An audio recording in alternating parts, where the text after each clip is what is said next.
আমি একজন আমেরিকান প্রবাসী। আমার সারা জীবনের সঞ্চয় সব কিছু আমি আমার শ্বশুরের হাতে তুলে দিই। আমার শ্বশুর বলেছে, তুমি বিদেশে থেকে তুমি কি করবা, তুমি বাংলাদেশে ইনভেস্ট করো, আমি তোমাকে লভ্যাংশ দেবো। তো আমার টাকা পয়সা জীবনের সব সঞ্চয়গুলো আমার আত্মসাৎ করে উনি এখন আমার বাচ্চাগুলোর সাথে আমাকে দেখা করতে দেন, আমার বাচ্চাগুলোকে স্পর্শ করতে দেন না। আমি বাংলাদেশে এসে আমি পড়ে আছি। কেমন পরিমাণ সম্পদ আসলে তারা হাতিয়ে নিয়েছে? আমার টোটাল আমি ক্যাশ দিয়েছি হচ্ছে 84,50,000 টাকা। সেটা আমার স্ট্যাম্প করে দিয়েছে ওনারা। আর আমার একটা গাড়ি আছে, সে গাড়িটা আমি কিনেছি ওনার ভাইয়ের নামে। সে গাড়িটা ওনারা মানে নিয়েছে।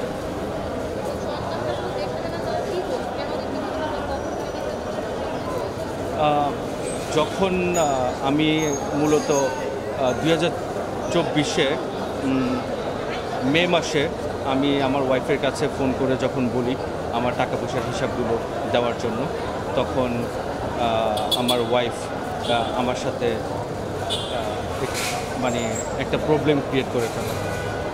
তো মানে খুব বাজেভাবে একটা মানে সিন ক্রিয়েট করে ফেলে আমার সাথে। এরপর থেকে আমার ওয়াইফ আমার সাথে একটা ডিস্টেন্স তৈরি করে ফেলছে। ডিস্টেন্স তৈরি করে আমার বাচ্চাগুলোকে দেখায় না। উনি আমাকে সব জায়গা থেকে ব্লক করে দিয়েছে। ওনার মা আমার শাশুড়িকে দিয়ে উনি বাচ্চা দেখাতেন। তো উনি বাচ্চাগুলোকে রেখে উনি বাসার বাইরে চলে যেতেন। 17 মাসের বাচ্চা ছিল তখন। তো আমার শাশুড়ি আমাকে দেখাতেন এবং দেখানোর পর বাচ্চাগুলোকে ভিডিও কলে প্রথমে দেখাতেন, বলতো যে আঙ্কেল কল দিয়েছে দেখো। তো আমি আসলে বুঝি না যে তাদের বাবাকে কিভাবে আঙ্কেল বলে পরিচয় করিয়ে দেয়। এই তো আমি আসলে আমার সন্তানদের জন্য আমার পৃথিবী একদিকে আমার সন্তান, আমি তাদের জন্য এখানে পড়ে আছি। তারপরেও আমি সব কিছুর পরেও আমি চাই যে আমার 2টা বাচ্চার ভবিষ্যতের জন্য সংসারটা হোক এবং আমি সংসারটা করি। টাকা পয়সা সব কিছুই না।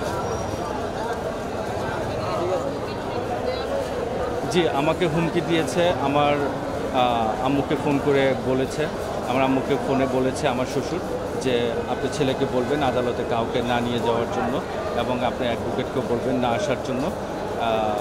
তারপর হচ্ছে ওকে আমরা দেখে নেব, আমার অ্যাডভোকেটকে দেখে নেব। আর আমাকে হুমকি দামকে দেওয়া হচ্ছে, আমাকে মেরে ফেলবে, এসিড দিয়ে আমার লাশ মানে লাশের চিহ্ন রাখবে না আমার। তো আমি আসলে নিরাপত্তাহীনতা ভুগছি।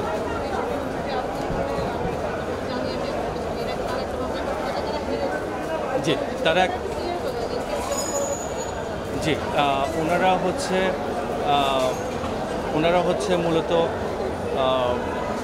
আপোষের কথা বলে আমাকে আমেরিকা থেকে নিয়ে আসছে।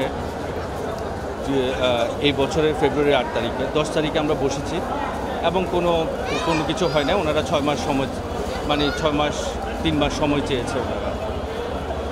এই কথা বলে আমাকে বলছে যে তুমি প্রতিদিন আসবা, বাচ্চাগুলোকে দেখবা। তারপরে যা হচ্ছে আমি প্রতিদিন যেতাম বাচ্চাগুলোকে দেখতে। বাচ্চারা আমার জন্য খুব পাগল ছিল, বাবা বাবা বলে মানে পাগলের মতো হয়ে যেত। এবং বাসার গেটের সামনে যখন দিয়ে আসতাম, আমি বাসায় ঢুকতাম না আমার শ্বশুরদের। গেটের সামনে যখন দিয়ে আসতাম ওরা যেতে চাইতো না। এবং আমার ওয়াইফ এবং আমার শাশুড়ি আমার বাচ্চাগুলোকে খুব মারধর করতো। তখন আমি কান্না করতে করতে আমি ধানমন্ডি চলে আসতাম।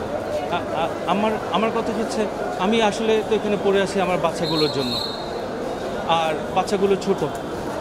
এখন আমি চাই যে আমার তারা বাপ মা হারা না হোক।